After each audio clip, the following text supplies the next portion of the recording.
Então começou aí a nossa aula de hoje. Boa tarde aos alunos do módulo básico, turno vespertino. Assunto de hoje, dando continuidade na legislação aeronáutica, nós vamos falar do Regulamento Brasileiro de Aviação Civil número 91. Pessoal, essas 2 semanas e o material que ficou lá na plataforma para vocês vai abranger 4 regulamentos. Tá? Nós vamos falar nessas 2 semanas de 4 regulamentos. O Regulamento 91, o Regulamento 121, o 135 e o 145.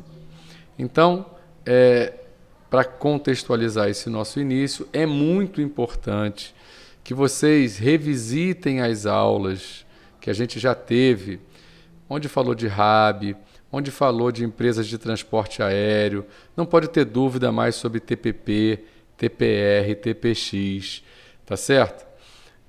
Porque toda hora vai aparecer isso nos regulamentos. Nós vamos falar dos regulamentos que tratam desses operadores. Então, se tiver alguma dúvida, revisitem lá a resolução, que agora eu não me lembro o número, mas vocês têm aí, que instituiu o RAB. Depois eu posso mandar para vocês. A aula que falou de RAB vai ter isso, para a gente não ter dúvida. Tá joia? Tranquilo? E uma outra questão, que eu acredito que vocês já devam estar sabendo, mas eu vou reafirmar aqui para vocês. A ANAC finalmente aprovou o nosso pedido e as nossas aulas em EAD estão valendo como letivas, tanto para a Secretaria de Educação quanto para a ANAC. Tá ok? Então, a presença de vocês agora nas aulas online presencial são obrigatórias, contam presença, e é importante que agora a gente não deixe mais vacilar e faltar, né? Então, o que acontece? Nós paramos o nosso curso lá em março, na semana 8, íamos iniciar no dia 23 de março a semana 9, e essa semana que nós estamos agora de agosto, que iniciou no dia 10 de agosto, é a semana 9, como se fosse dia 10 de agosto, o dia 23 de março. Todos entenderam isso? Beleza. Então tá bom. Nós vamos... todo o conteúdo do curso ele está dentro da plataforma, né? Ele está dentro como se diz, da plataforma Cubus, e nós vamos trabalhar para que não precisemos reapresentar tudo a partir da data do dia 10, né? Porque seria extremamente cansativo. Mas uma vitória de cada vez com a ANAC, tá ok? Importante que a gente já falou do conhecimento e a gente vai seguir. Tá ok? Então, pessoal, só relembrando aqui, aí eu vou fazer uma pergunta e vou escolher um voluntário aí para responder, tá? As aeronaves brasileiras, né, que operam no Brasil, elas possuem registro, né, que lhes concedem uma marca de nacionalidade e matrícula. Quem é o órgão responsável no Brasil pelo controle das aeronaves registradas no Brasil, emissão do segue-voo de certificado de aeronavegabilidade e responsável pela emissão das marcas de nacionalidade e matrícula? Responde para mim vamos ver aqui, o Luiz Fábio. Pode ser?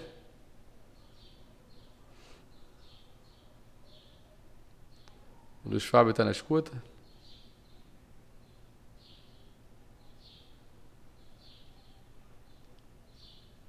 Hello? Luiz Fábio?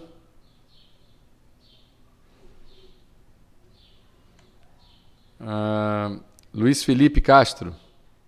Na escuta? Manda a resposta, então. Não está de todo errado, mas vamos lá. Dentro da ANAC, quem é o responsável?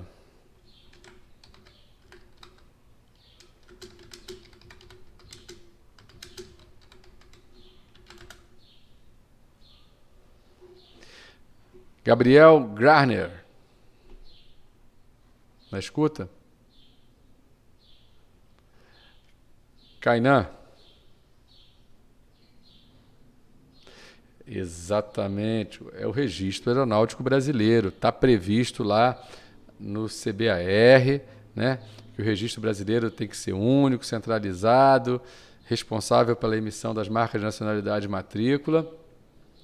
E essa responsabilidade está com a ANAC, e o RAB é um organismo, né, um departamento dentro da ANAC que trata disso. Tá ok? Então, pessoal, esse é um assunto extremamente denso. Ontem, na aula, houve uma participação muito boa de um aluno que pegou no LinkedIn uma vaga, um processo seletivo para uma vaga de ajudante de mecânico de manutenção aeronáutica, e essa vaga pedia que o ajudante, auxiliar de manutenção, ele tivesse conhecimento da legislação aeronáutica brasileira. A gente não está pedindo a vocês que tenham um conhecimento profundo, vasto, domine, mas o mínimo a gente tem que saber. E isso que a gente está passando agora no Regulamento Brasileiro de Aviação Civil, acreditem, é o mínimo. Tá bom? Beleza? Então, tá bom. Vamos lá para a nossa aula. Eu estou com 2 monitores aqui. Eu vou colocar para a apresentação aqui. Vou compartilhar a minha tela com vocês. Se chegar alguém aí no chat com alguma pergunta, Kainan, você pode transmitir essa pergunta para mim, se aparecer no chat aí? Muito obrigado. Então, fica atento no chat aí. Bom, pessoal, esse material que está aqui para vocês, né, que eu estou usando o PDF aqui, olha, todo o conteúdo de legislação aeronáutica, exceto o RBAC 65, ele está aqui. Tudo condensado num PDF só para vocês. Tá? São 137 páginas. Veja como é um material, até, de certa forma, bastante denso. Tá ok? O início dele, a gente já falou, né? Aonde fazer a pesquisa, né? Então está aqui circulado em vermelho, na ANAC. Essa pesquisa, eu tenho um local para pesquisar os regulamentos brasileiros de aviação civil, né? Ou RBHA, e um outro, e se eu escolher, vai me aparecer uma página como essa aqui. Se eu quiser aqui infiltrar, eu só digito o número do regulamento, ele vai trazer para mim o regulamento.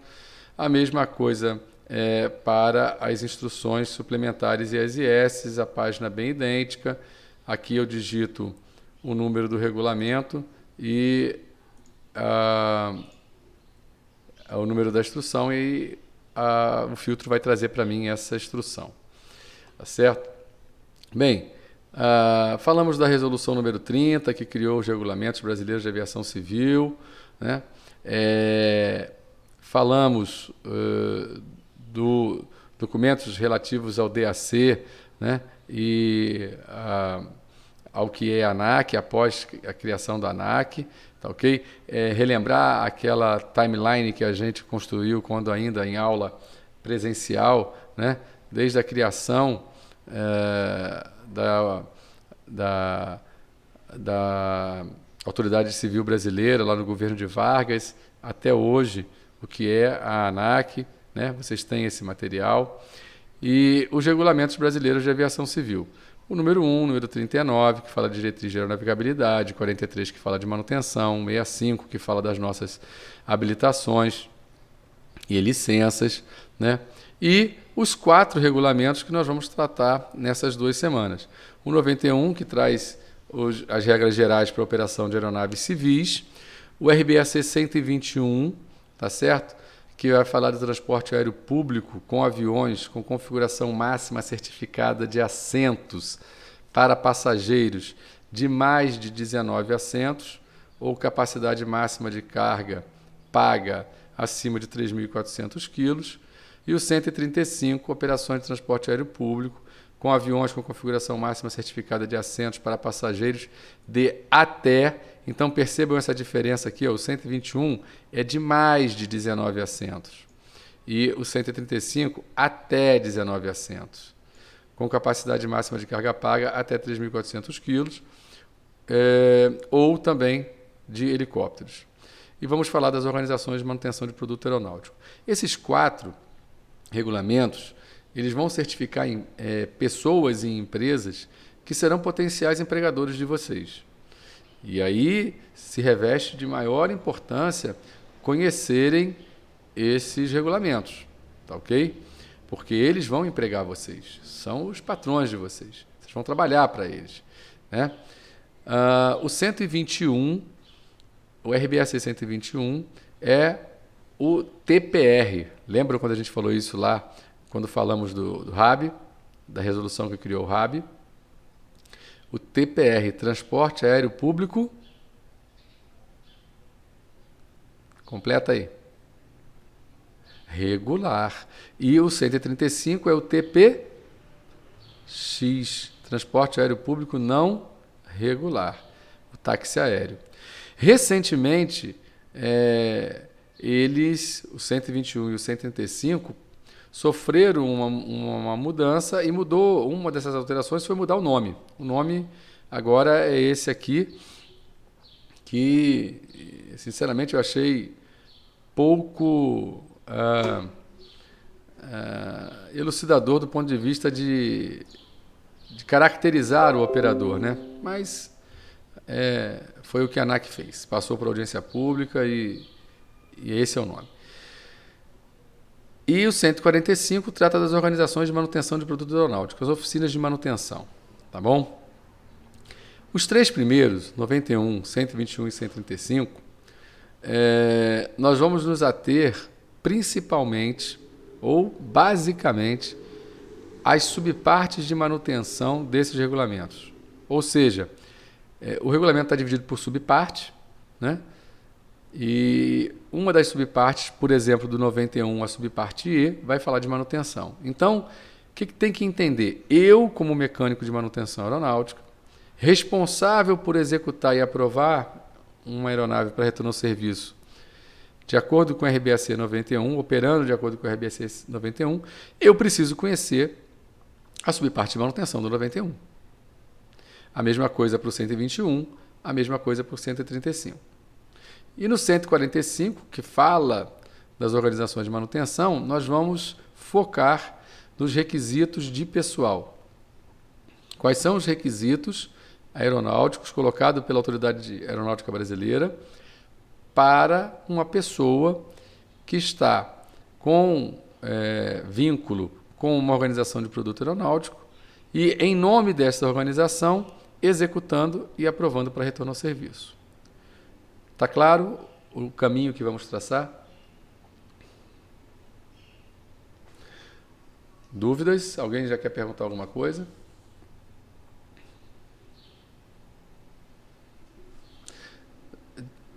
Diz o nome para mim, querida, porque eu não estou vendo o meeting, aí eu não sei quem. Obrigado, Camila, pode falar.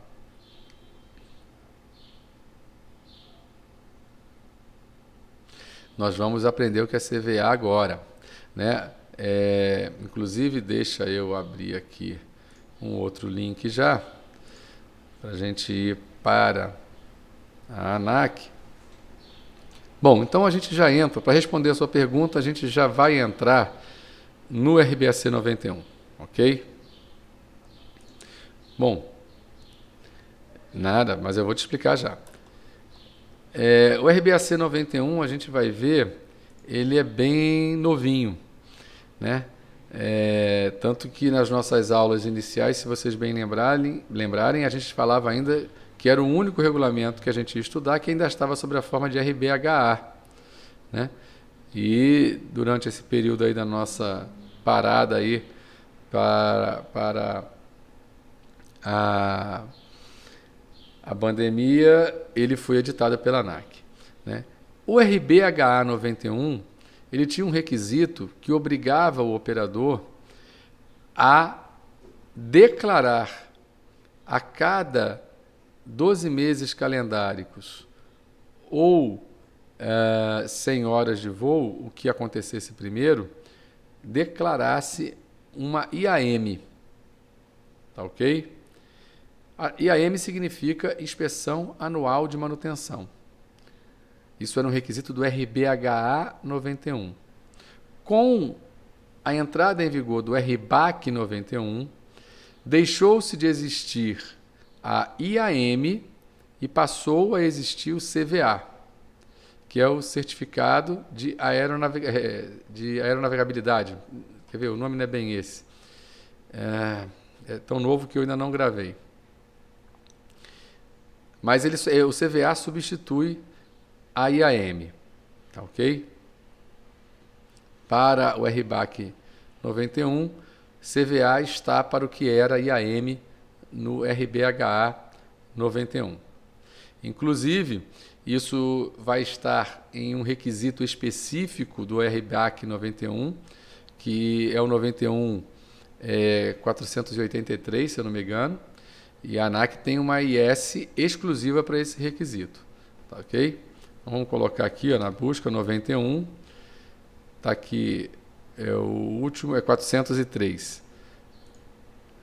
Então, falei bobagem, é o requisito 91 403.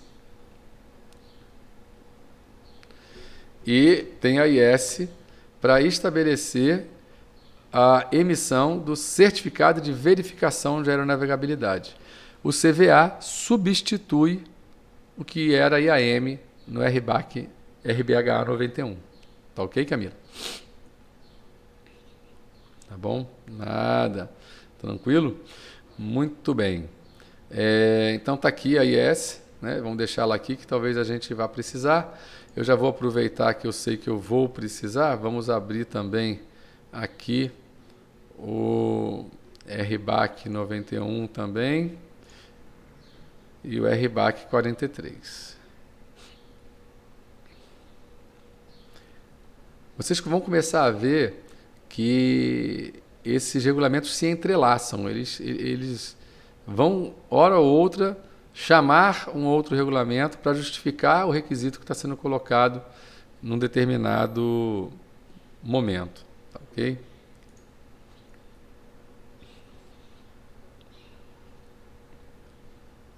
Vocês podem a qualquer momento aí lançarem as suas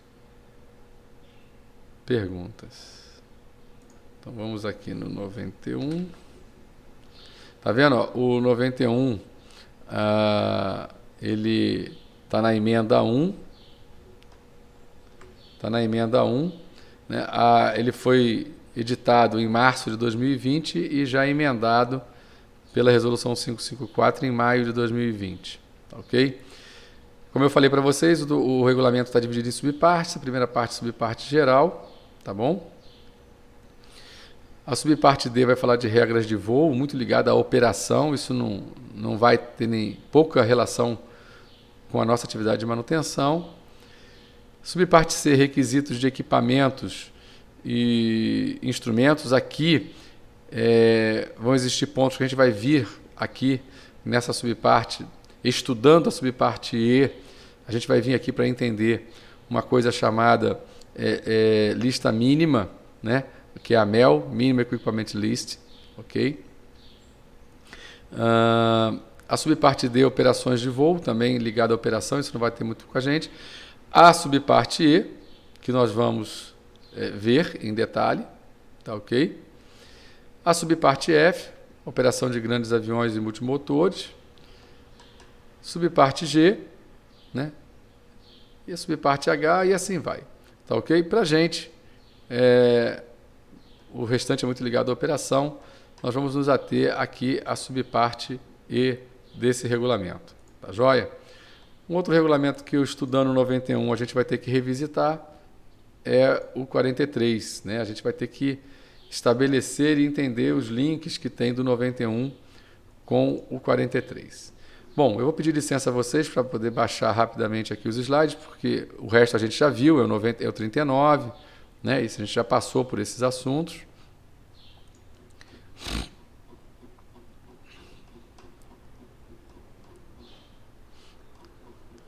Para então a gente chegar no 43, perdão, no 91 aqui, que é objeto da nossa aula de hoje, tá bom?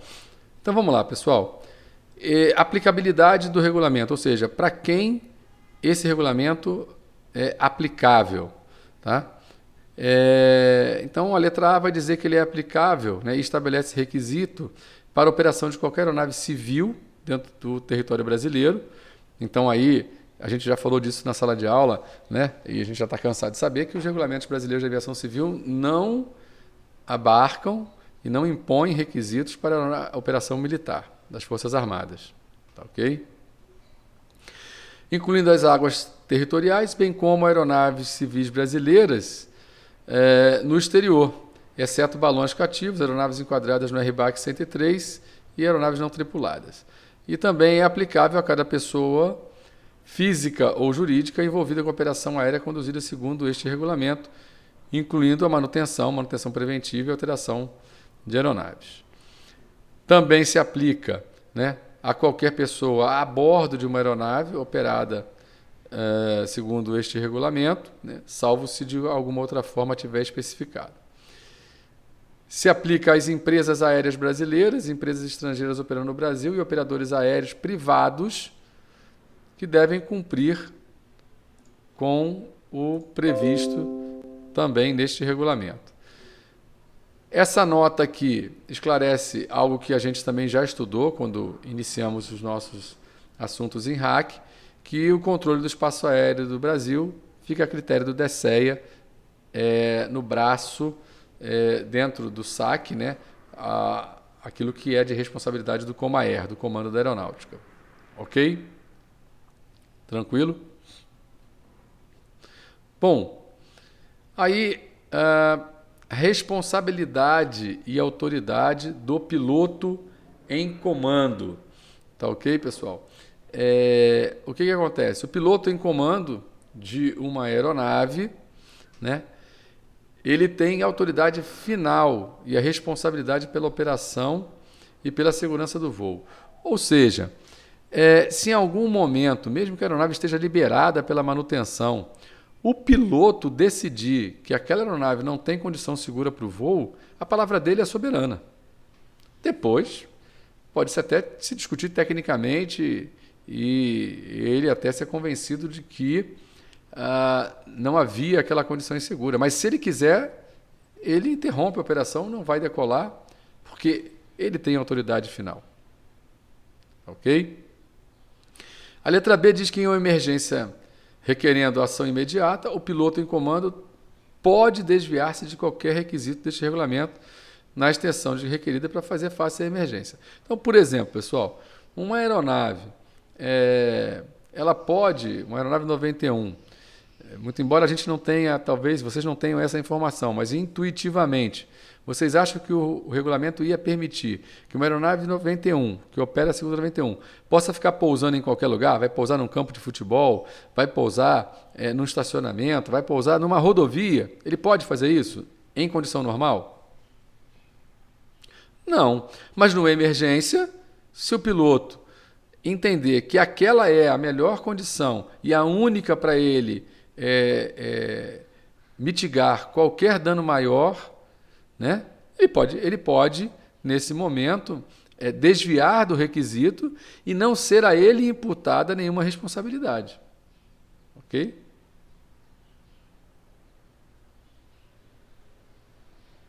Muito bom.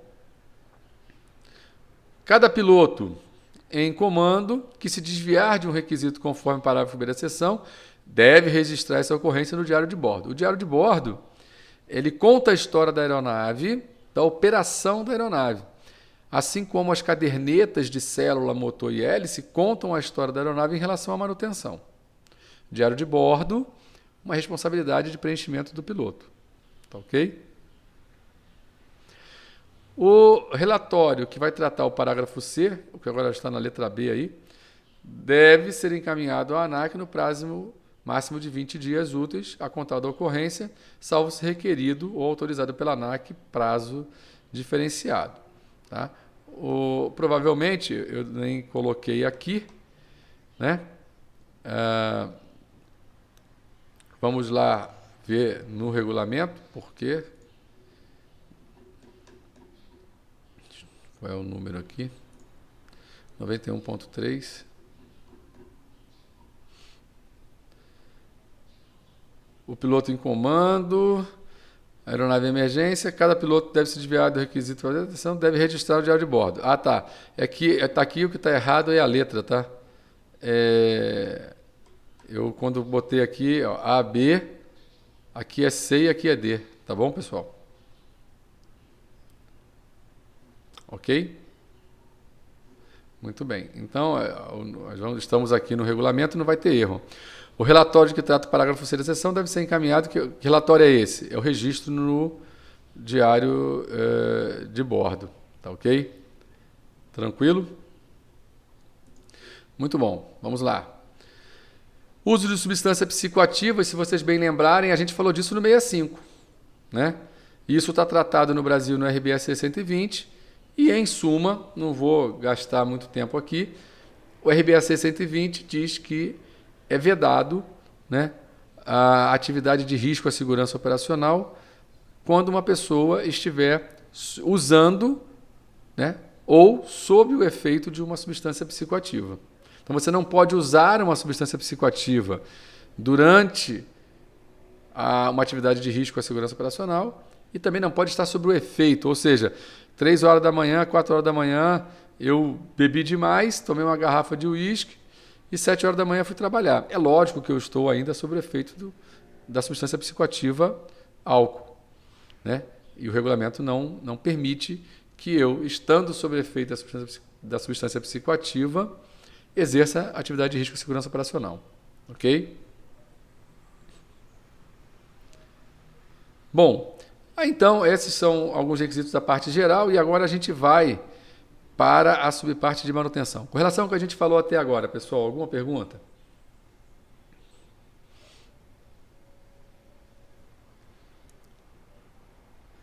Beleza. Kainan, não tem nada no chat não, né? Beleza. Tá joia. Nem ninguém batendo na porta aí pedindo para entrar, né? Vamos lá então. Vamos abrir aqui o nosso regulamento, vamos descer aqui até a subparte E. Subparte B.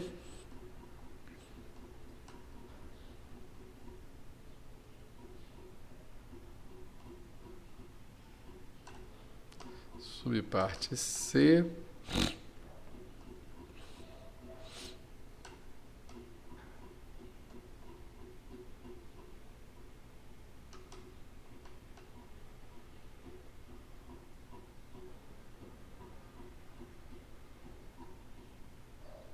Subparte 1, vou botar Ctrl F.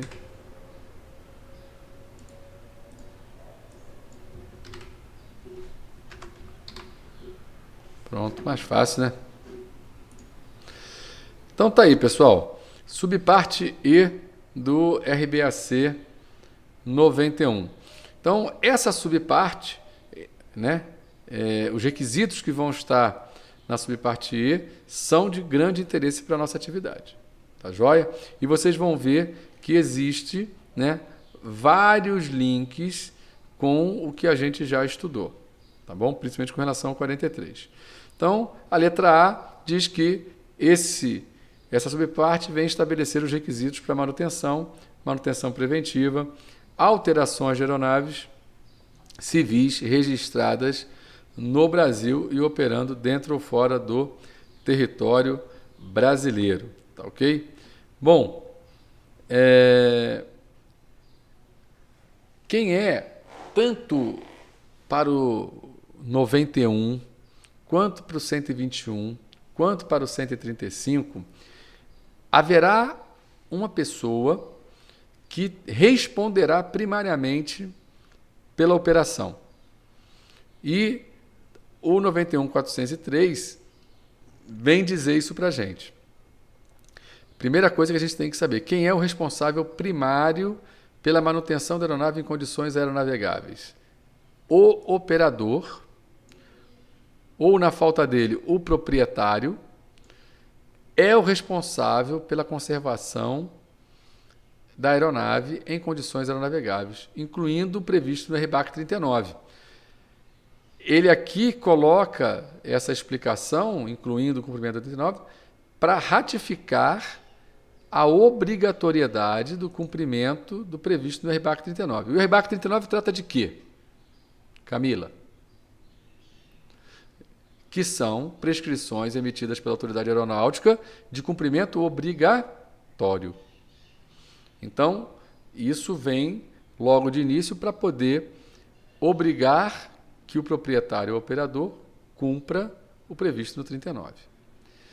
A letra B vem dizer que só é permitido executar manutenção preventiva ou alteração, se for cumprido o previsto no 43. Né? Ou seja, eu só posso fazer manutenção se eu cumprir tudo que está nessa subparte, né? Também em outros regulamentos aplicáveis, ou seja, todos os outros que possam ter alguma coisa, o 120, por exemplo, o 65, tá bom? Incluindo o 43, que trata especificamente de manutenção.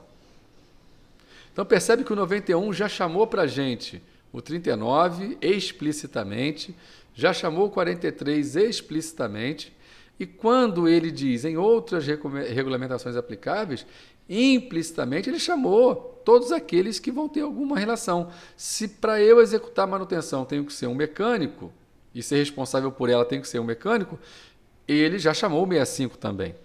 E o que eu tenho que saber no 65 para executar manutenção?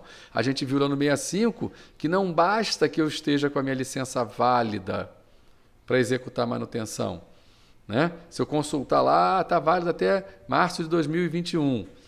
Isso não é requisito sine qua non para executar manutenção. Vocês lembram qual é o requisito, né, que impõe uma condição sine qua non para que uma pessoa portadora de uma licença execute manutenção?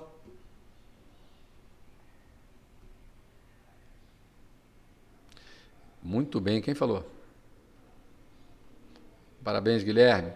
A experiência recente. É preciso que se evidencie, né, que nos últimos 24 meses, por pelo menos 6 meses, a pessoa cumpriu tudo aquilo que está lá listado como requisito aceitável para evidenciar a experiência recente. Tá ok? Estão vendo como é que as coisas vão caminhando?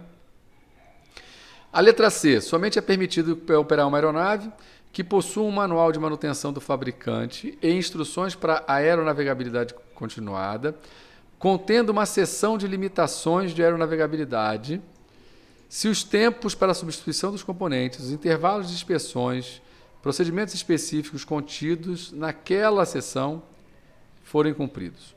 Pessoal, o que significa isso? Eu acredito que vocês, a turma da noite não teve, então vocês também não devem ter tido ainda, mas eu acredito que o professor Rabelo, vai falar com vocês em princípio de inspeção. Vocês já estão tendo princípios de inspeção?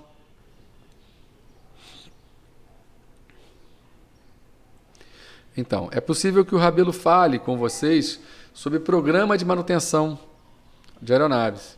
Então, o fabricante das aeronaves, então quando a gente fala de aeronaves que têm fabricantes como a Boeing, Airbus, a McDonnell Douglas, a Bell, a Gusta, a Sikorsky, bom, N desses. Esses produtos, eles saem, né, e foram certificados e possuem um manual de manutenção, e esse manual, né, essa aeronave também possui um programa de manutenção aprovado pela Autoridade Aeronáutica do Estado de projeto para a manutenção da aeronavegabilidade dessa aeronave. E esse manual, ele contém, a maior parte dele, 2 seções. Uma seção, né, chamada de... Na documentação francesa, por exemplo, chamada de 04, ela contém os requisitos de limitações de aeronavegabilidade. Essa seção é que é aprovada pela Autoridade Aeronáutica do Estado de Projeto. Portanto, tudo que está na seção de limitação de aeronavegabilidade é de cumprimento obrigatório. Não tem discussão. Não tem tolerância, não é possível pedir extensão de prazo, tem que cumprir aquilo no prazo que está ali. Aquilo foi o mínimo que o fabricante, né, e a sua engenharia, né, durante o projeto, identificou como o mínimo a ser cumprido para a manutenção da condição aeronavegável do produto. Tá certo? As outras reinspeções que o programa de manutenção vem a recomendar, olha a palavra, recomendar, a autoridade aeronáutica também recomenda e incentiva que se cumpra. Porém, à luz da regulamentação aeronáutica, e aí vou falar do Brasil, brasileira, ANAC, o que é de cumprimento obrigatório é o que está na seção de limitação de aeronavegabilidade. Ficou claro isso para vocês? Muito bem. Aí ele continua. Alternativamente, podem ser utilizados os intervalos de inspeção e procedimentos estabelecidos nas especificações operativas emitidas segundo os regulamentos operacionais de operadores certificados segundo o 119. Nós não vamos tratar do 119, mas uma pessoa, antes de ser 121, ele também certifica 119. Tá? Antes de ser 135, ele também certifica 119. E lá, ele pode estabelecer um programa de inspeção próprio. Tá? O 121 e o 135, com base no programa de manutenção do fabricante, ele pode estabelecer um programa de manutenção para a manutenção da aeronavegabilidade segundo a sua operação. E ele submete esse programa de manutenção para a autoridade aprova e ele cumpre. Por que o operador 121 e o 135 fazem isso? Imagina um operador 91, TPP. Quando eu falo TPP, dúvidas? Nenhuma. Então, aeronave do Neymar, por exemplo, TPP, transporte aéreo privado, ok? Bom, esse camarada,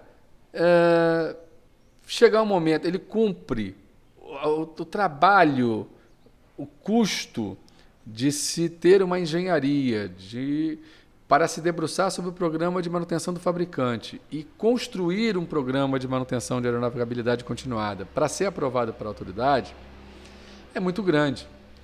A relação custo-benefício ela tem que valer a pena. Então, para um operador 91, a hora que ele seguindo o programa de manutenção do fabricante, esse programa mandar parar a aeronave para fazer uma inspeção de 600 horas, ele para. E a aeronave vai ficar parada 10 dias, 15 dias para fazer isso. E, nesse período, esse proprietário, se precisar se deslocar, ele loca uma outra aeronave, ele freta um voo. Não vai fazer diferença para ele. Ele vai imobilizar a aeronave durante um período longo. Agora você imagina uma aeronave da Latam, que todo dia, como o próprio nome diz, né, TPR, tem um voo regular e faz uma rota. Por exemplo, sai Rio, São Paulo, Curitiba, Foz. Depois volta Foz, Curitiba, São Paulo, Rio. E faz essa pernada de novo. Às vezes uma tripulação faz essa pernada 2 vezes no dia, vai e volta. Essa aeronave vai ficar parada 15 dias. É lógico isso? Não. O que o operador faz?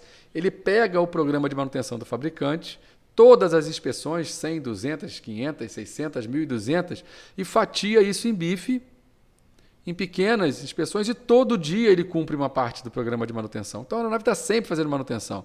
Então ele decolou do Rio, pousou em São Paulo, fez um trânsito ali de 1 hora, pessoal que sai, pessoal que entra bagagem, sai bagagem, essa 1 hora, 1 hora e meia, vai ter uma galera ali que tem o treinamento de Ramp Transit, né? Rampa, chegada da aeronave, e saída, e trânsito, ali, entrada e saída de pessoal, entrada e saída de bagagem. Entendeu a lógica do nome do curso? Ramp Transit. Esse camarada faz alguma coisa ali. A aeronave chegou, parou lá em Foz e vai voar depois para São Paulo daqui a 2 horas, 3 horas. Manutenção. A aeronave voltou, parou no Rio de novo, só vai voar no dia seguinte, à noite. Manutenção. Então ela não para. O programa de manutenção de aeronave de habilidade continuada não imobiliza a aeronave por tempos longos. Ok. Questions? Dúvidas?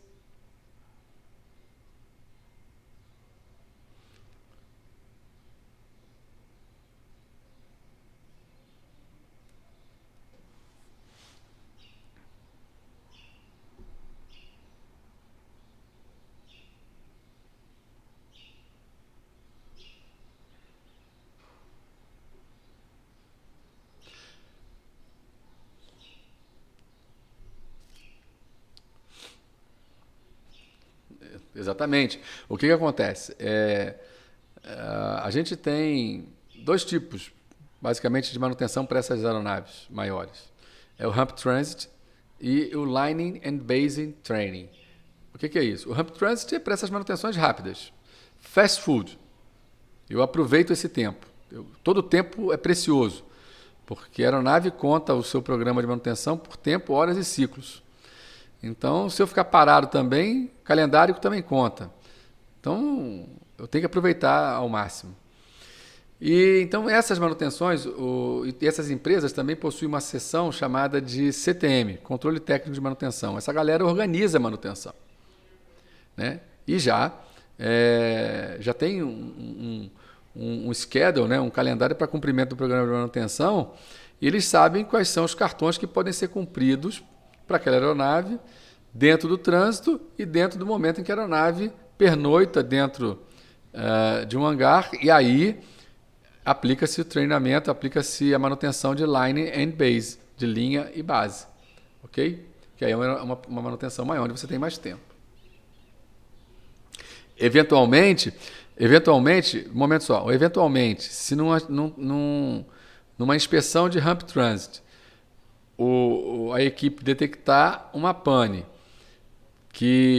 uma discrepância, que vai demandar um tempo e que os recursos para a execução de manutenção na pista não garantem a segurança da operação, essa aeronave vai para o chão, vai ser recolhida e coloca-se uma outra aeronave para fazer a operação. Aí tem essa questão da indisponibilidade de aeronave, às vezes cancelamento de voo, que é um constrangimento que ao máximo se evita.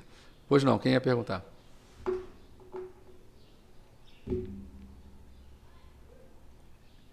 Beleza. Que bom, estamos sintonizados. Exatamente. E aí, finalizando essa letra C, né? Também só é permitido que uma aeronave, né, possa voar, né? Se ela também cumprir o estabelecido num programa de inspeção aprovado pelo 91, que é pouco provável. Eu vou deixar para vocês um link de um webinar da ANAC que falou exclusivamente da edição do RBAC 91 e fala muito sobre o CVA e AM, que é algo que gerou alguma dúvida no início. E ele vai falar muito disso que eu estou falando aqui para vocês. E raramente, 91, em função da não vantagem da relação custo-benefício, dificilmente o 91 vai aprovar um programa de inspeção. Mas o requisito 91.409, letra E, prevê isso. Tá ok? Tá ok? Vamos lá. Só é permitido modificar uma aeronave com base num certificado suplementar de tipo. Falei incansavelmente disso para vocês quando no início a gente falou do RAB, né? Quando eu trouxe para vocês o conceito de VTI, que inclusive ele fala aqui embaixo, ó, Vistoria Técnica Inicial. O que a letra D diz? Olha, um produto, uma aeronave, ela termina a parte fabril dela sob a certificação 21, o RBAC 21 trata dos requisitos de fabricação de uma empresa que fabrica, né? E no final do processo fabril, essa aeronave passa por uma vistoria técnica inicial que tem a finalidade de garantir a conformidade daquele produto com o projeto de tipo, com um certificado de tipo. Ok? O que é isso, projeto de tipo ou certificado de tipo? Em inglês, TC, de Type Certificate. É o documento que contém todas as orientações e especificações daquele produto com base no projeto, que foi aprovado pela autoridade aeronáutica. Portanto, se uma aeronave é produzida sob um certificado de tipo, ela somente pode ser alterada por um certificado suplementar de tipo, que também tem que ser aprovado pela autoridade aeronáutica. Tá certo? Eu até falei para o pessoal, tem um colega que eu trabalhei com ele, que ele criou, logo no início que começou esse negócio de celular e tal, tablet a bordo, o piloto queria botar ali um GPS, aquela coisa. O cara fez um STC, né, um certificado suplementar de tipo, para a instalação, sabe aquele pontozinho de energia que o carro tem, que a gente conecta ali para carregar o celular? Ele fez isso para o helicóptero. Patenteou e é dele, um troço simples, que todo mundo hoje coloca, e quem quer colocar tem que comprar dele. Olha só que interessante. Beleza? Então, e olha, por que isso é importante?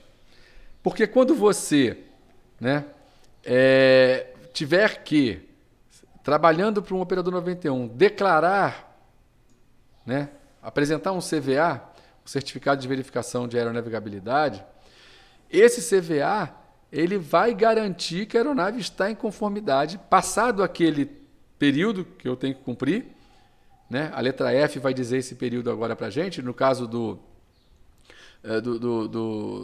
91, 12 meses, ela continua em conformidade com o projeto de tipo. E você vai encontrar muito, principalmente, se você tiver numa organização de manutenção e essa organização recebeu uma aeronave de uma polícia, por exemplo, governamental, os caras são danados para instalar um rádio policial na aeronave. E aí quando você vai ver lá, vai declarar IAM, você tem lá um sistema de comunicação instalado na aeronave que não tem STC, que não tem certificado suplementar de tipo. Eu não vou poder declarar o CVA. Para declarar, vai precisar remover aquilo ali e fazer uma inspeção para garantir que a aeronave, que aquilo não afetou o projeto de tipo.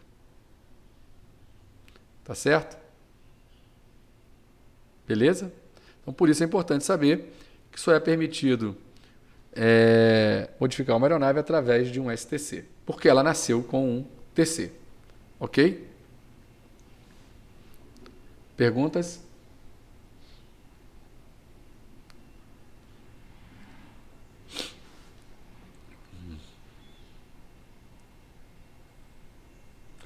Mecânico. Ele fez um STC, né? O regulamento, tem um regulamento específico para lá o 21 vai te dizer como fazer um STC. Ele fez o STC, fez o projeto, né?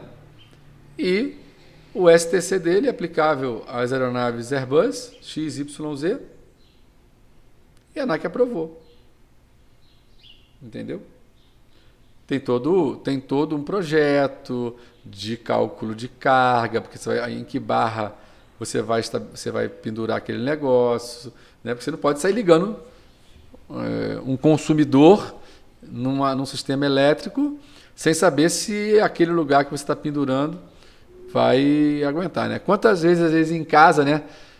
O cara vai, coloca uma tomada, liga uma fritadeira elétrica e cai tudo, né? Pô, ele colocou na mesma rede que estava o chuveiro ligado também e o sistema de proteção trabalhou e desarmou, porque não aguentou a carga, né? Ok? Mais ou menos um processo mnemônico aí para a gente fazer uma comparação com algo bem próximo da gente e entender com relação à aeronave. Bom, a letra E vai dizer que somente é permitido operar uma aeronave regida no 121 ou 135, registrada no TPR, né? Se o operador tiver apresentado uma ANAC, um CVA, Certificado de Verificação de Aeronavegabilidade, na forma estabelecida pela regulamentação vigente, e aí eu vou ter que vir aqui na IS, que fala sobre CVA, ok? Para a referida aeronave dos últimos 3 anos. Então, para o operador 121, 135, CVA de quanto em quanto tempo? 3 anos. Agora a letra F. Só é permitido operar uma aeronave segundo este regulamento, ou seja, segundo o 91, se o operador tiver apresentado a ANAC um CVA na forma estabelecida pela regulamentação vigente para a referida aeronave nos últimos 12 meses. Tá ok? Então, 12 meses calendários, 1 ano. Tá ok? O que dizia no RBHA 91? Que você deveria fazer uma IAM, uma inspeção anual de manutenção. Ok? Nos 12 meses. Oi.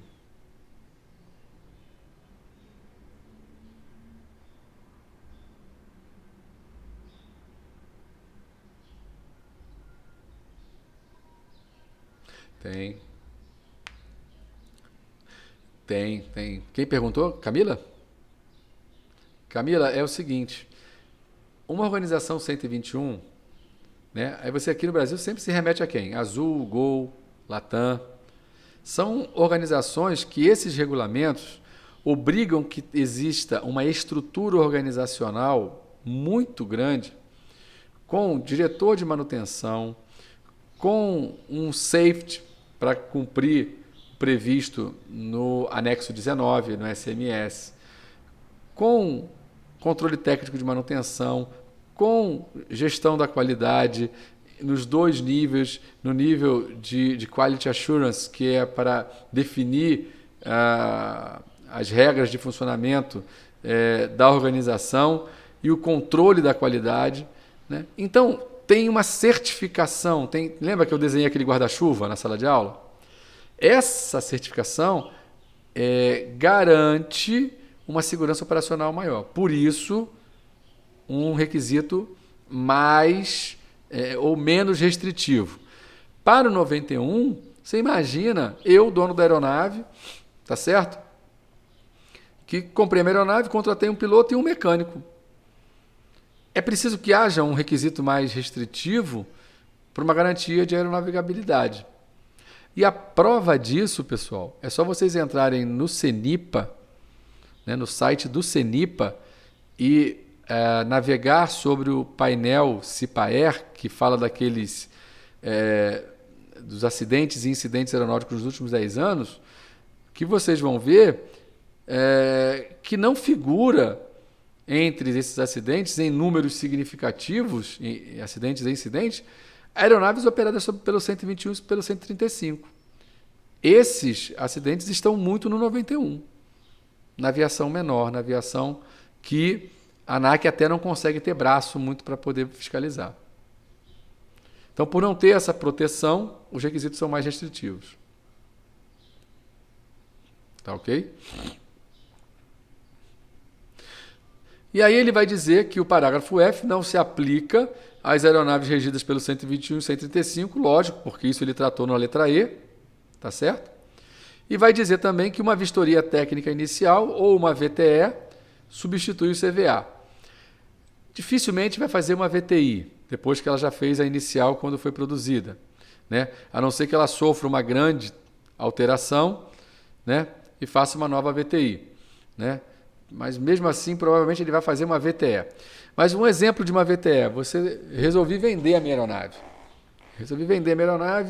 E para eu exportar essa aeronave, vou mandar ela para os Estados Unidos, para eu exportar essa aeronave, a FAA exige que a Autoridade Aeronáutica do Estado que está exportando garanta a aeronavegabilidade.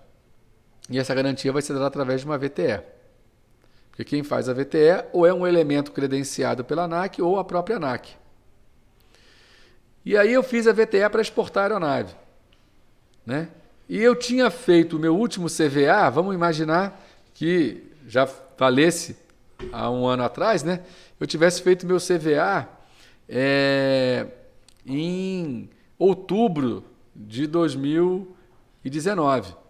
12 meses, outubro de 20, eu vou ter que fazer outro CVA, tá certo? Pelo regulamento. Correto? E aí, agora em agosto, eu fiz uma VTE porque eu vou exportar. E aí, no meio do caminho, a transação melou. Não vou mais exportar. Mas eu fiz uma VTE agora, foi declarada agora em agosto. Uma VTE. Então, é como se eu tivesse antecipado meu CVA para agosto. Portanto, o próximo CVA que eu vou aplicar vai considerar como se foi agosto de 20, o próximo CVA, agosto de 21. Entendeu?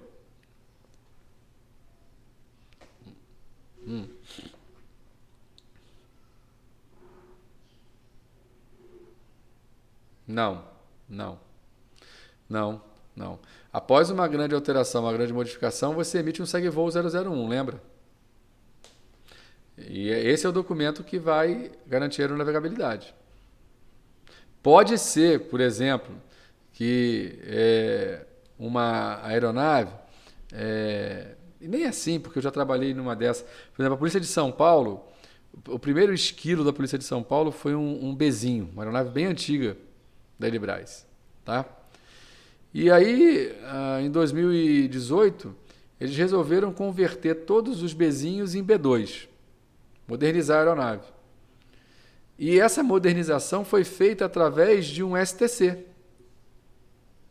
Certificado Suplementar de Tipo. Modificou a aeronave, né? Como ela foi feita através de um STC, a gente somente deu a conformidade da modificação através do segue-voo 001 e acabou.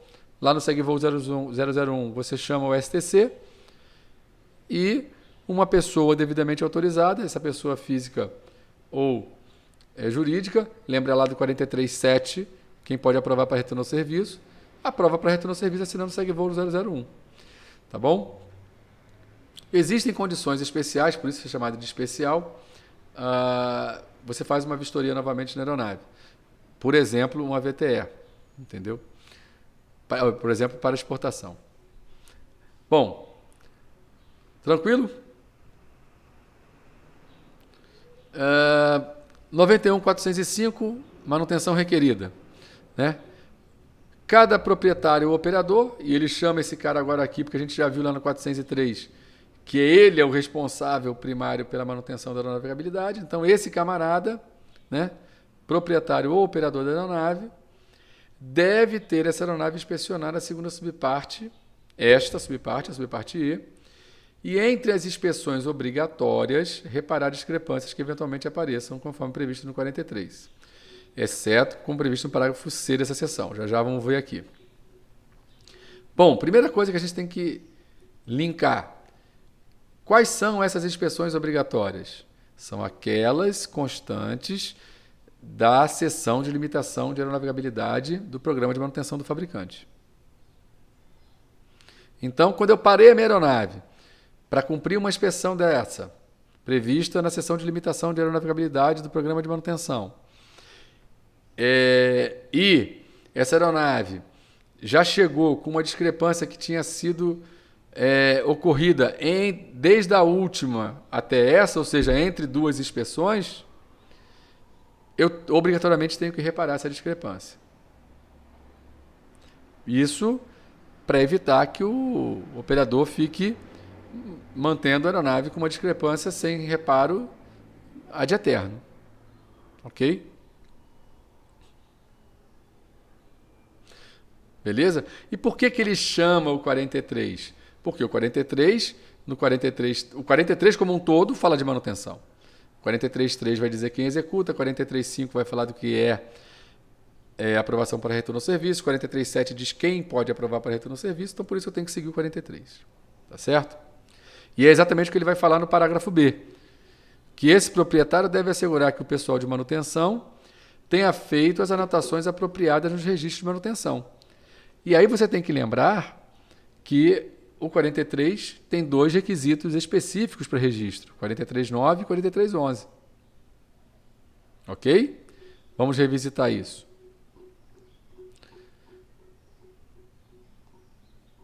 43.3, 43.5 para aprovação para retorno ao serviço, 43.7 quem é que pode aprovar, 43.9 conteúdo, forma e disposição dos registros de manutenção, manutenção preventiva, reconstrução e alteração. E aí ele excetua aqui as inspeções realizadas conforme o 91. Que inspeções são essas, pessoal? Aqui eu vou... Página 40. Eu vou voltar no índice aqui para ficar mais fácil. Vamos aqui na subparte E. Aqui é F, acho que eu não achei. Olha aqui, ó. 91.409. E essas inspeções do 91.409, quando feitas, elas não vão ser registradas de acordo com 43.9, elas vão ser registradas de acordo com 43.11. Ok?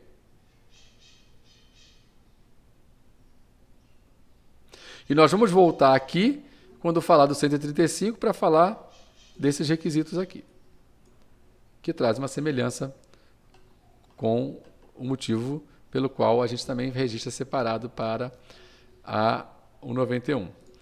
Tá ok? Então, vamos lá. Página 40.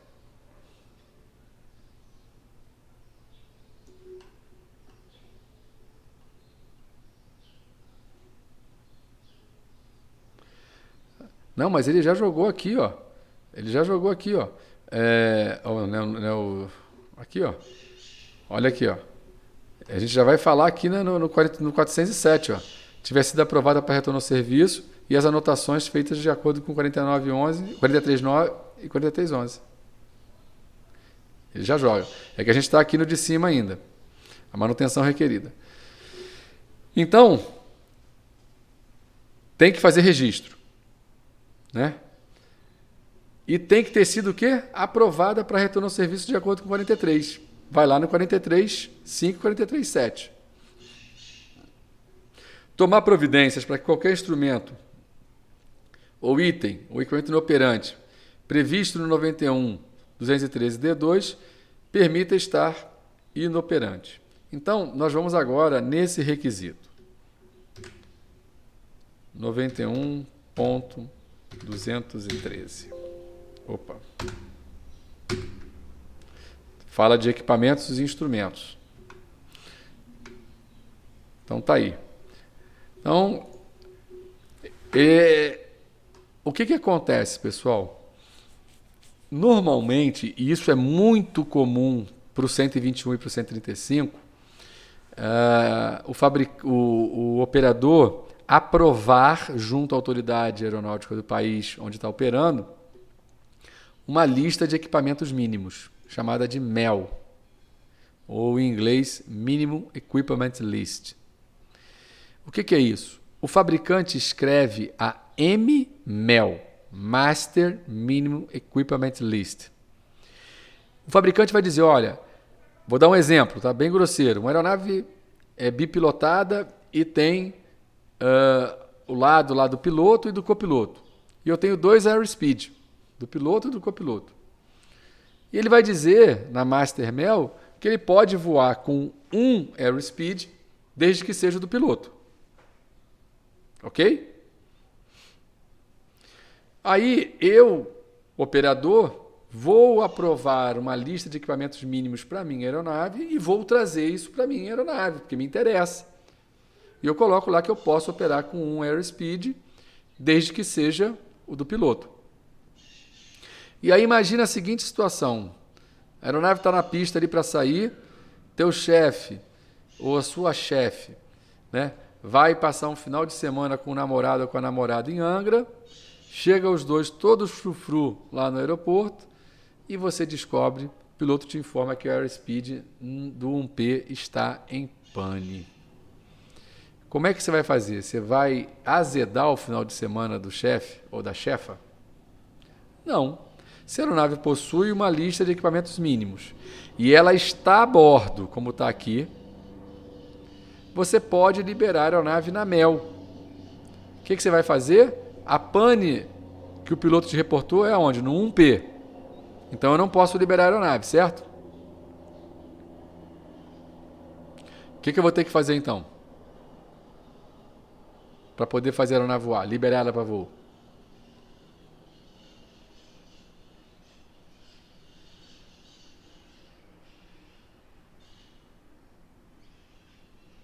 Ei. O que eu tenho que fazer?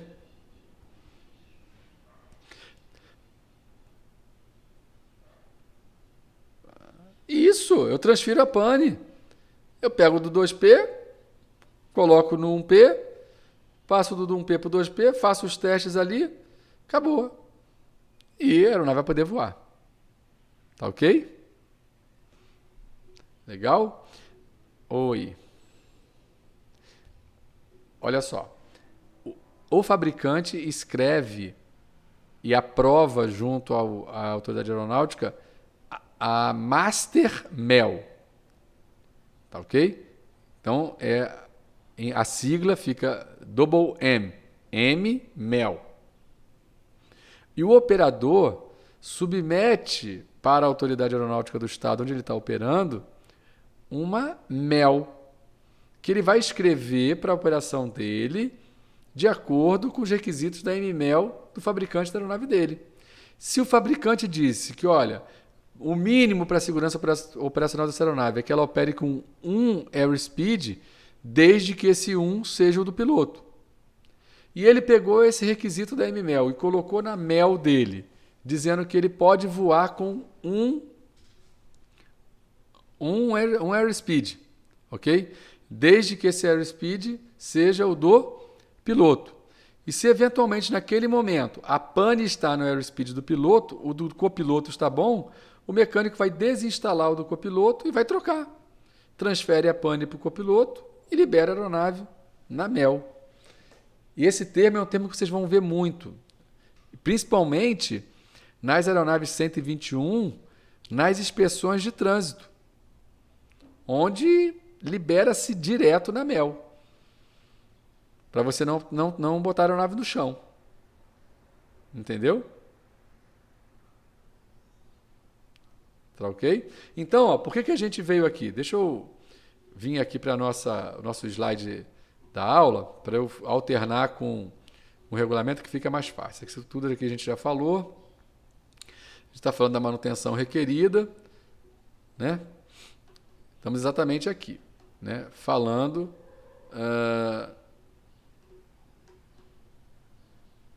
tudo 43.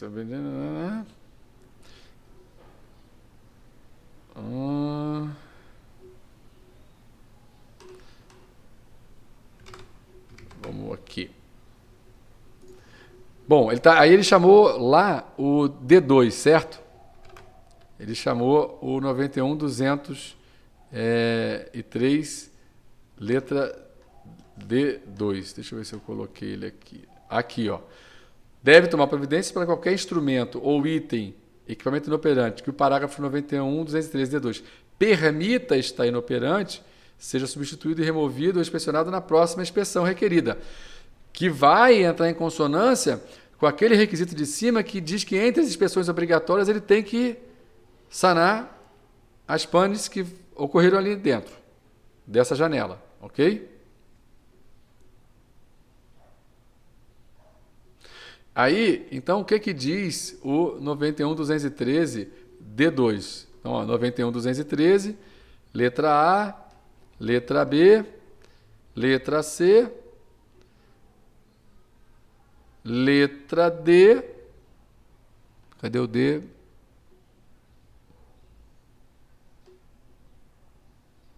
Letra D, número 2.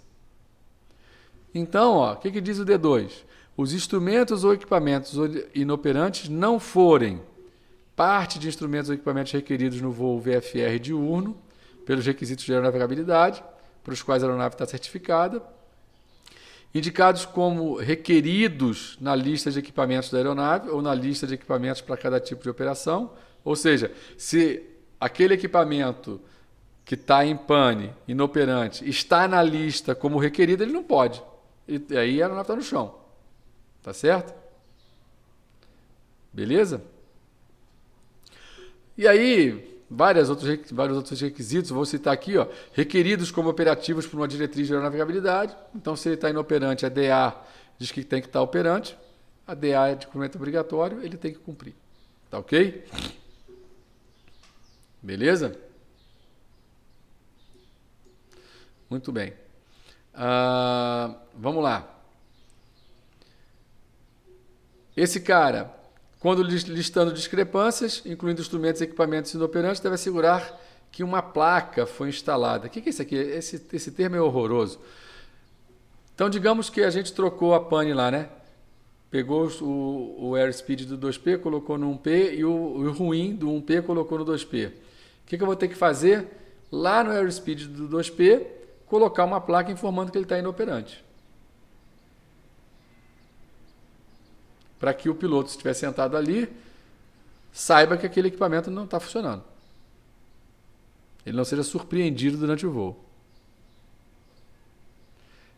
É uma etiqueta, por isso que eu disse que esse nome é horroroso. Podia ser uma etiqueta, né? É porque isso é tradução, foi tradução literal do RBAC 91. E eles acabaram de escrever e poderiam ter usado um termo melhor, mas deixaram passar. Ok? E essa boa prática aqui, vocês têm que se acostumar com ela e usar, viu? Imagina, pessoal, uma aeronave dentro do hangar, uma manutenção grande, e um colega está removendo o motor, e você, aviônico, você, célula, está cumprindo uma outra OS que diz que a bomba de combustível está em pane.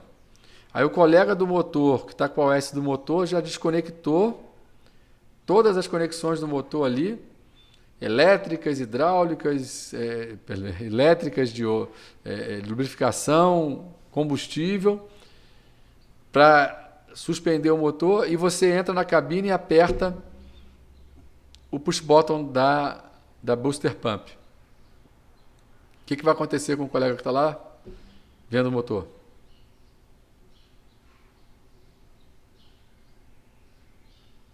O que acontece com ele? O que você imagina que acontece com o colega que está lá removendo o motor?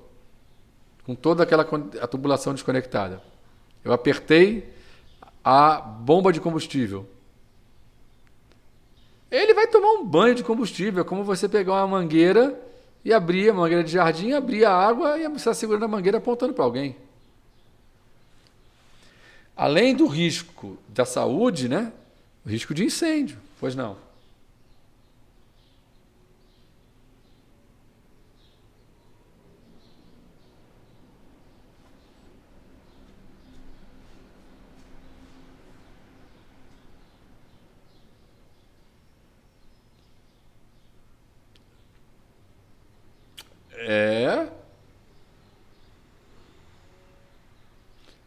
Exato. Exato.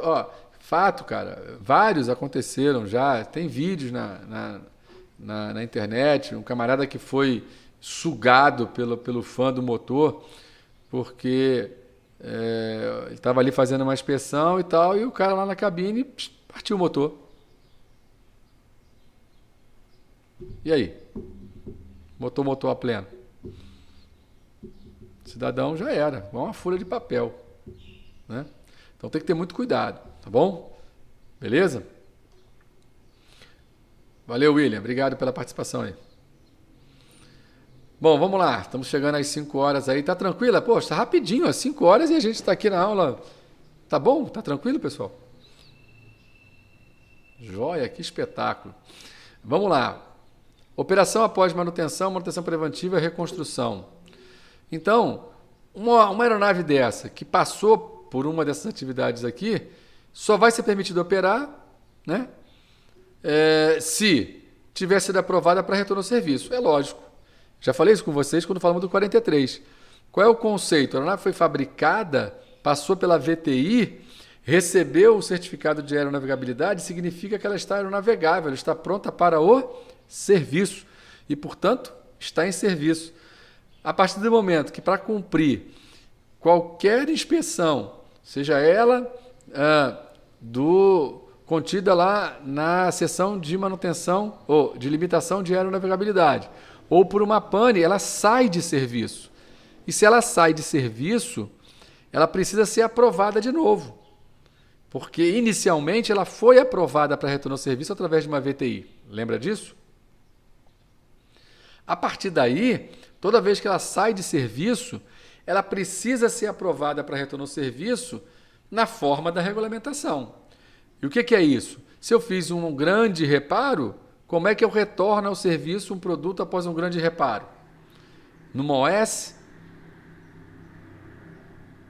Ou eu preciso emitir um outro documento? No SegVol 001. Tá certo? Beleza? Né? Se eu baixei uma aeronave para cumprir uma diretriz de aeronavegabilidade, como é que eu aprovo essa aeronave para retorno ao serviço? Com a emissão de uma...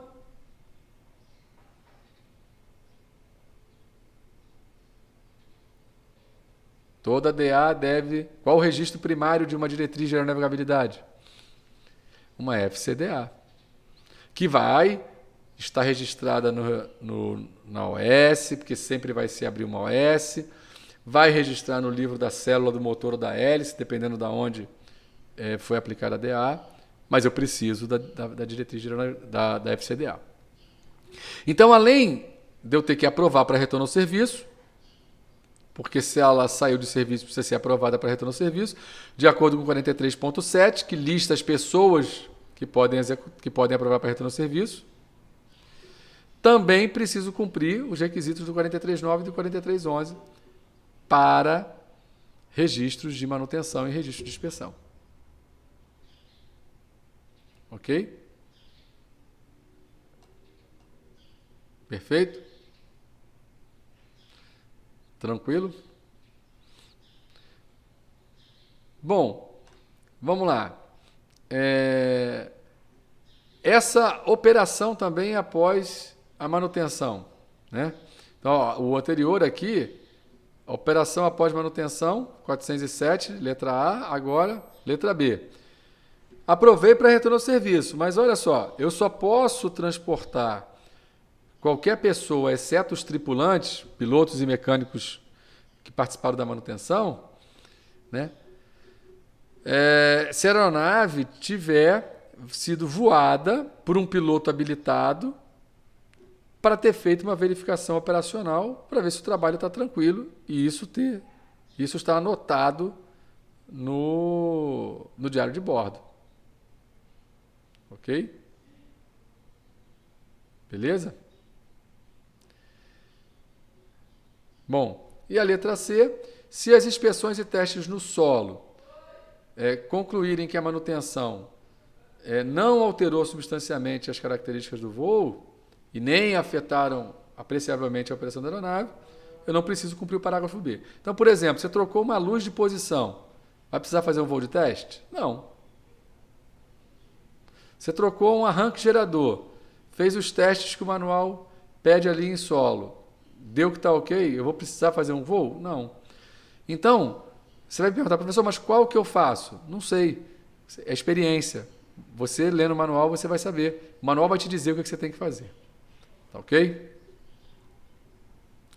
Bom, e para terminar a aula de hoje, o 91.409, que fala de inspeções, aquelas inspeções que eu vou ter que registrar de acordo com o 43.11. Pois não?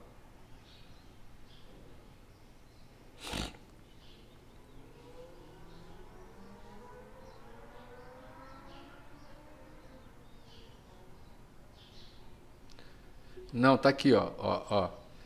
Somente é permitido transportar qualquer pessoa, exceto tripulantes. Os tripulantes, eu falei, são os pilotos e os mecânicos de manutenção.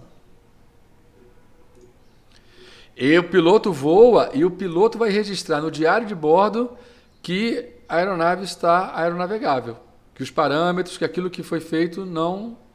A aeronave está ok. É ele que vai registrar. Ok?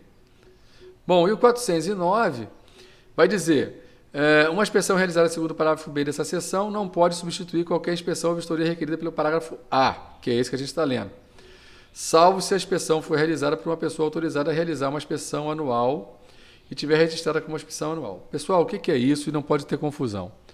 O 43, e aqui eu vou no índice, isso não tem nada a ver com a IAM que deixou de existir. IAM está para a CVA, ok? O apêndice D do RBAC 43 apresenta os objetivos e os itens a serem vistos durante uma inspeção anual ou inspeção de 100 horas. Tá ok? Então, esse webinar que eu vou colocar para vocês assistirem da ANAC, ele vai falar claramente sobre isso. Vai ser muito, muito claro, vai ratificar o que eu estou falando. As aeronaves que operam e cumprem o programa de manutenção do fabricante não fazem essa inspeção anual, porque elas já cumprem a seção de limitação de aeronavegabilidade. Essa inspeção anual é para as aeronaves que não possuem programa de manutenção, e são poucas no Brasil e no mundo, tá bom? Alguma aeronave experimental que está em fase que não tem programa de manutenção. E aí, para ela poder voar, anualmente tem que ser checado, no mínimo, alguma coisa. O que é esse mínimo? O que está listado aqui no apêndice D do 43. Tá ok? Entenderam?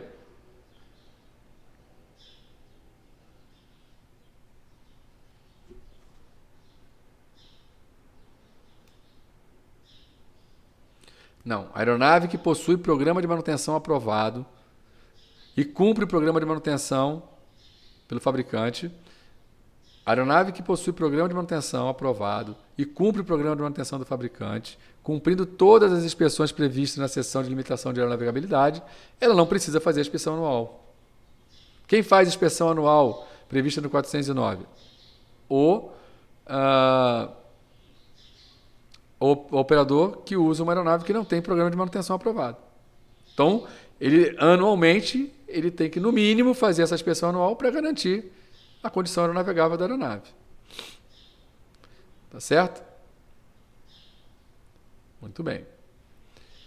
Então, aí ele vai dizer, exceto como previsto no parágrafo C, que a gente vai ver ainda dessa seção, somente é permitido operar uma aeronave transportando qualquer pessoa, exceto tripulante, com fins lucrativos ou dar instrução de voo paga em uma aeronave sob seu controle, se dentro de 100 horas precedente à operação, a aeronave tiver sofrido uma inspeção anual ou uma de 100 horas. Volta de novo aqui para o apêndice D. Ok? Tranquilo?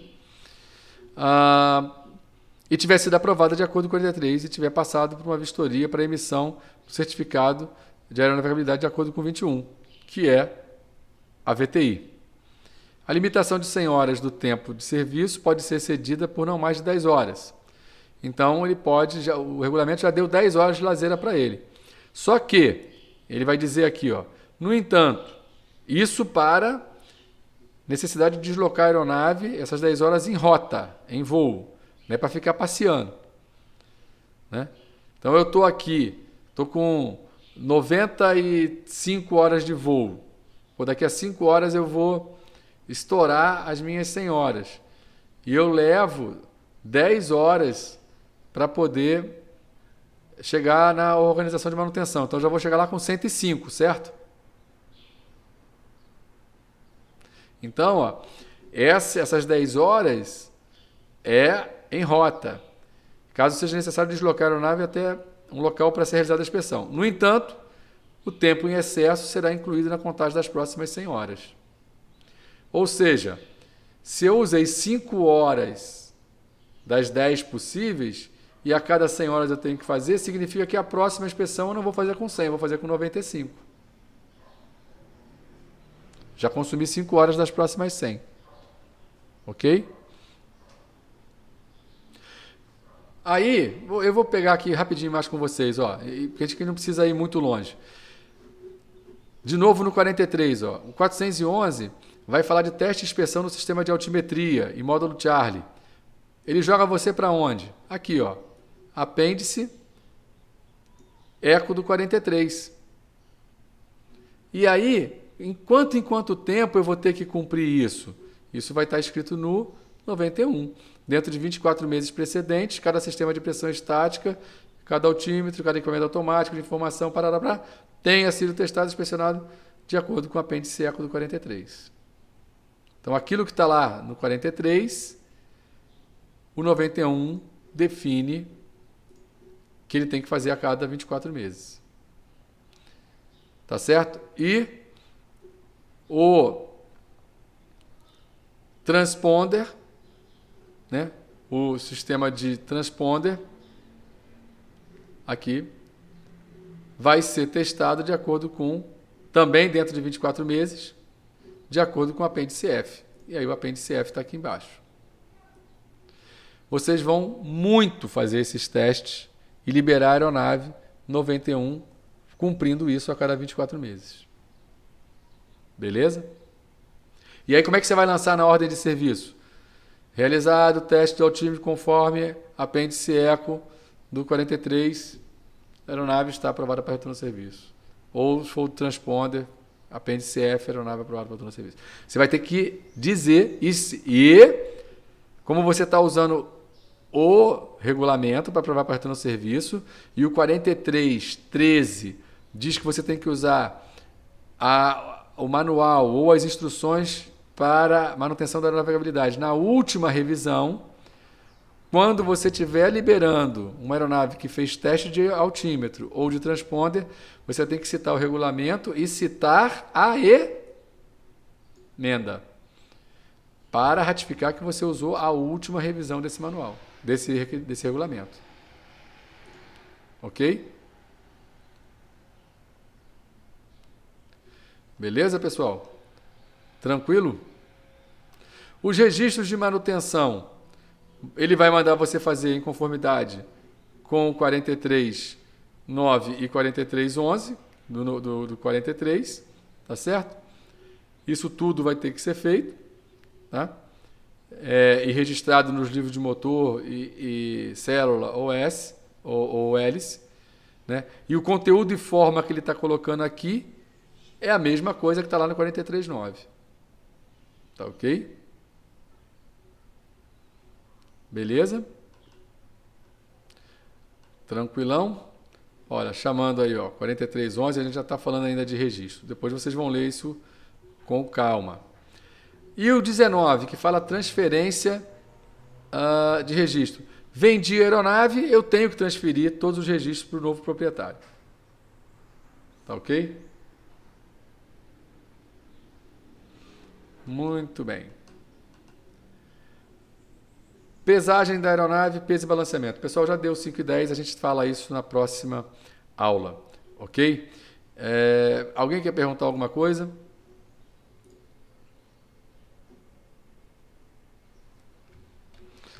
Tranquilão? Eu vou pedir agora, porque eu estou sem como gerar a lista de presença aqui, que agora vocês comecem a escrever o nome e a turma, por favor.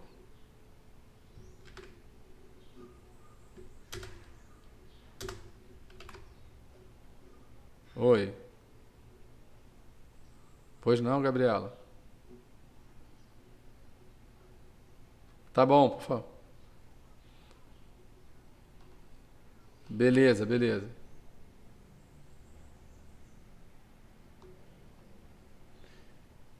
Agora são 13, né? Eu falei agora aqui.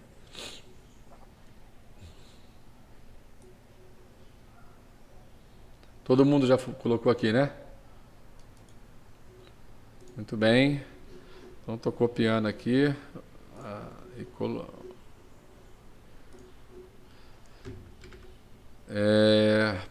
Então, o pessoal que saiu antes, deixou que estão. Como é que eu vou pegar isso? A galera que sai antes quebra as pernas da gente, né?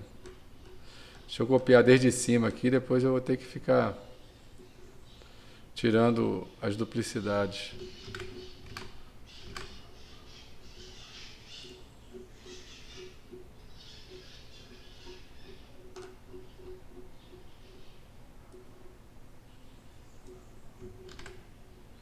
Bom, valeu, galera. Então eu vou interromper aqui a nossa gravação, vou deixar a aula para vocês lá, vou mandar o link para vocês no grupo e também mando o link do webinar da ANAC. Um grande abraço a vocês e